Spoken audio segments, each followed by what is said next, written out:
komportable ka dun sa title na, or how do you feel about your title na Prince of Hearts?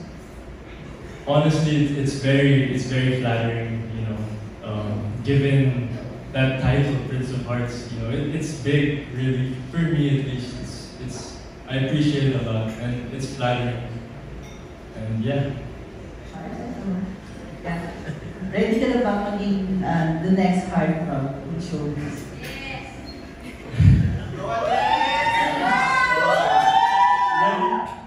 Am I ready for that? Yes, no, I mean, yes, no. Honestly, I don't know if I'll ever be ready for that. You know, it's a learning experience for me. And in this career, you know, it's just about just jumping in and doing it, right? So, will I be ready?